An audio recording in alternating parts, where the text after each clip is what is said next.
We're gonna do one more here.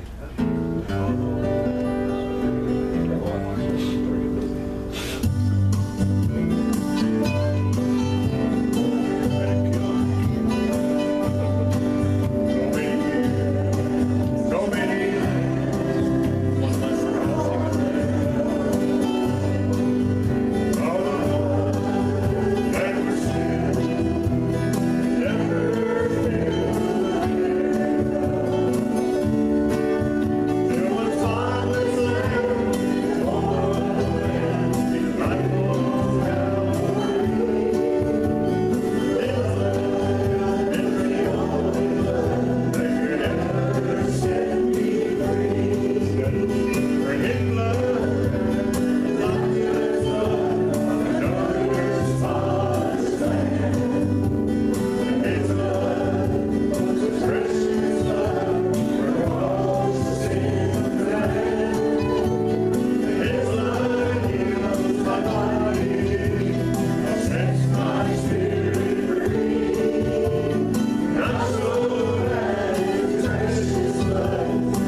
You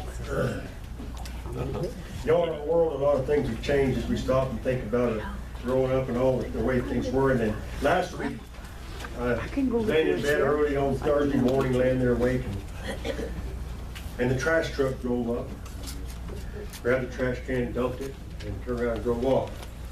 And it occurred to me that now that's a one-man job, and it used to be a three-man job. And I began to think about it, and God began to show me some things.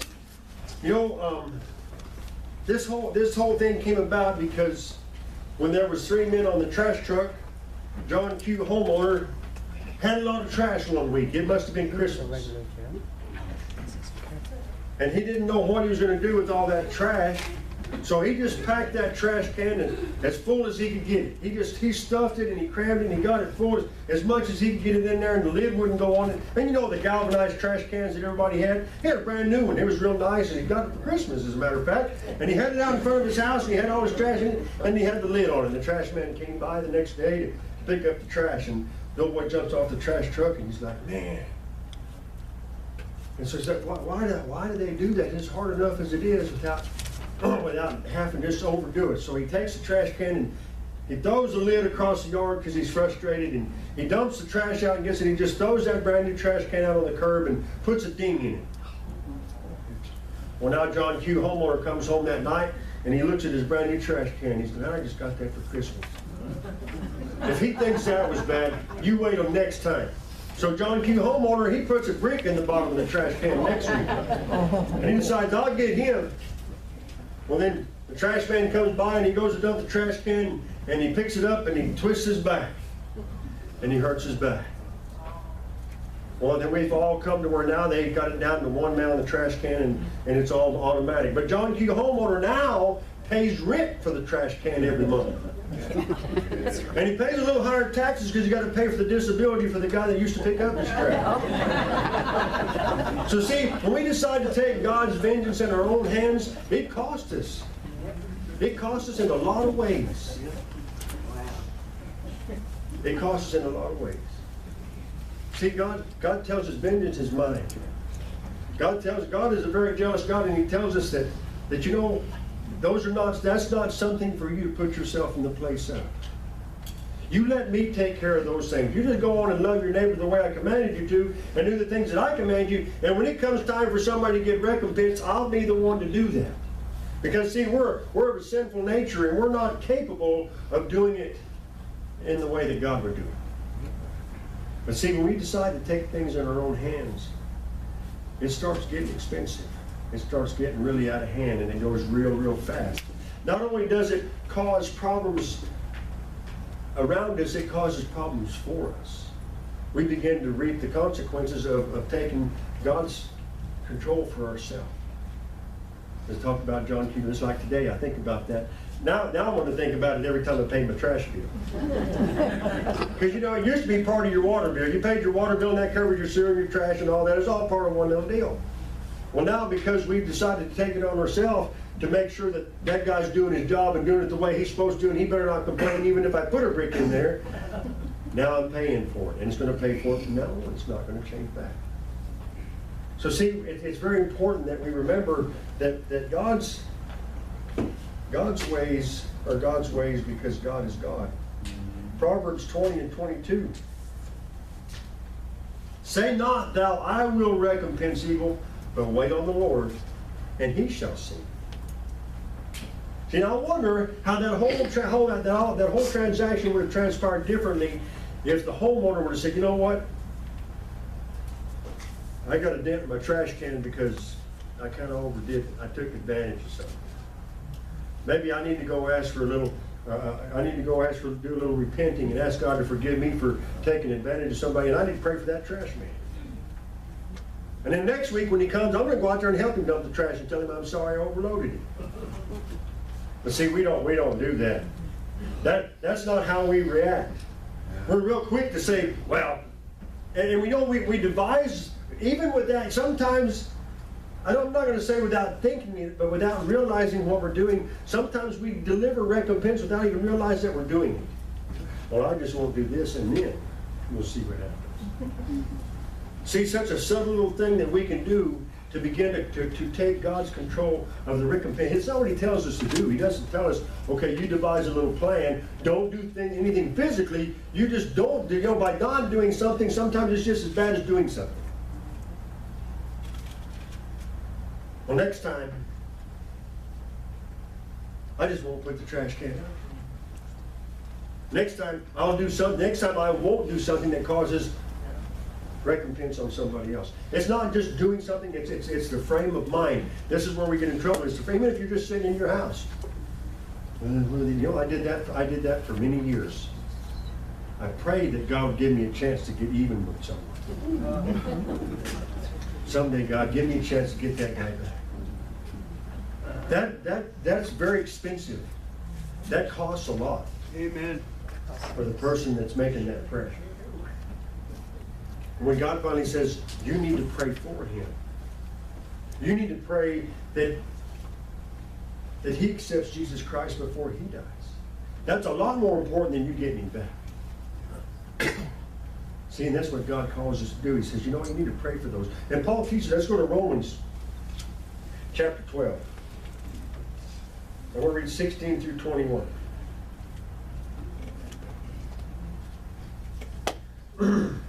Romans 12, 16 through 21. Be of the same mind one toward another. Mind not high things, but condescend to men of all low estate. Be not wise in your own conceits. Recompense no man evil for evil. Provide things honest in the sight of men. If it be possible, as much as lieth within you, live peaceably with all men. Dearly beloved, avenge not yourselves, but rather give place unto wrath, for it is written, vengeance is mine, I will repay, saith the Lord. Therefore, if thine enemy hunger, feed him. If he thirst, give him drink. For in so doing thou shalt heap coals of fire on his head. Be not overcome of evil, but overcome evil with good. See, this is a hard philosophy to remember. I'm going to overcome evil with good. He's been mean to me, and so I'm going to be nice to him. That just does not compute in our mind.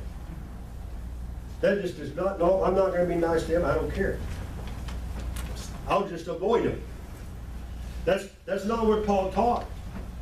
He said if somebody distributes evil on you, don't just avoid them. Hide from them. Do things that you wouldn't normally do to stay away from them because you don't want to deal with it. Paul says, if somebody's evil to you, go be good to them. Let that good overcome the evil. But see, that's not, well, that's just kind of hard, preacher. You don't know what they did to me. No, I don't, but God does. And God knows the good that will overcome that evil if you'll ask God to help you do that, see? If we come to the place we pray to God and ask God, okay, God, you know, David, the man after God's own heart, Saul chased him with armies to go find him and kill him.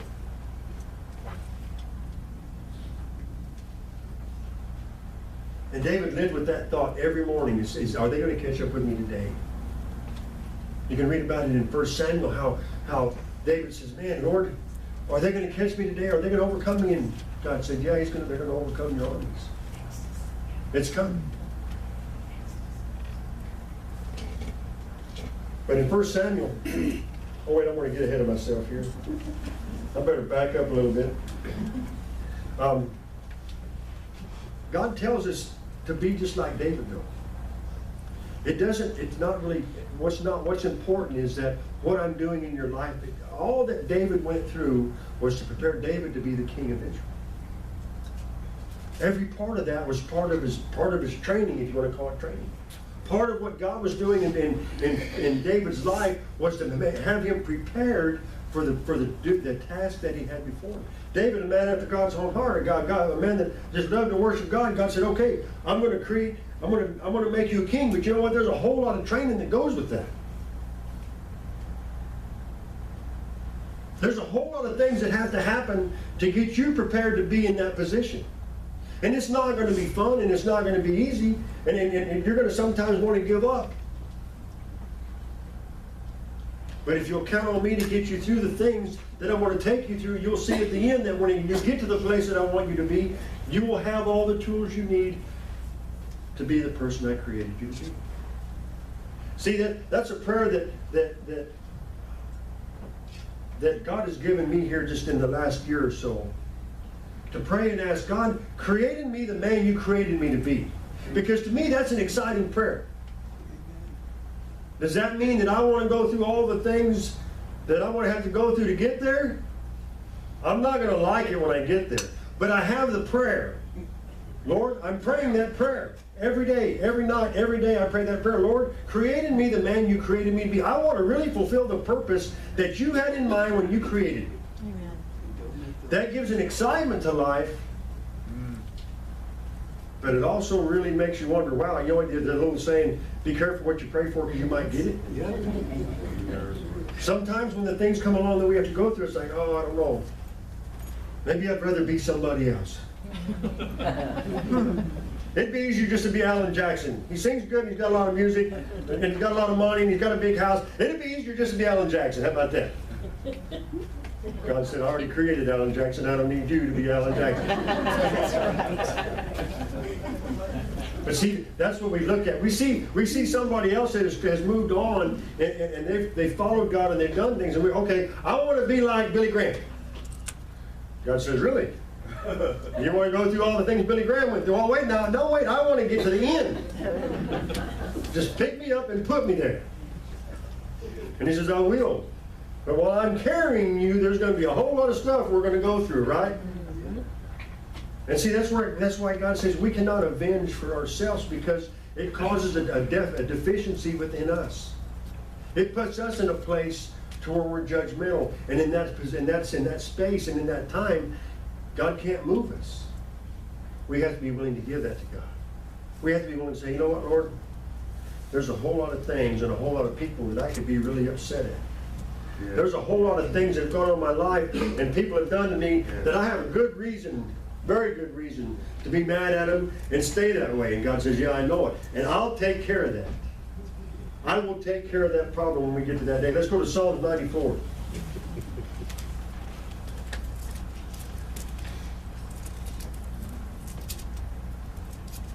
Psalms 94, verses 1 through 3. O Lord, to whom vengeance belongeth, O God, to whom vengeance belongeth, show thyself. Lift up thyself, thou judge of the earth, render a reward to the proud. Lord, how long shall the wicked triumph? See, David says, Lord, how long do they get away with it? See, we feel like they got away with it. They did something to me, and they caused me trouble, or they caused me, and they got away with it. And I'm going to stand around and make sure, sooner or later, they're going to get what they got coming to them. I may not do it today, but I want to keep my little Derringer loaded. I'm going to keep it in my pocket. I got this cash ticket here that's going to get someday. Opportunity's going to come. And really, we should be saying someday the opportunity is now that I can pray for them. I can begin to do what God tells me to do and give the vengeance to them and say, okay, Lord, that's what David was saying. How long are the wicked going to prosper? See, that's what we do. We're right away, we want to jump in there and calibrate and justify for God. Okay, God, it's time to get him back. Let's meet.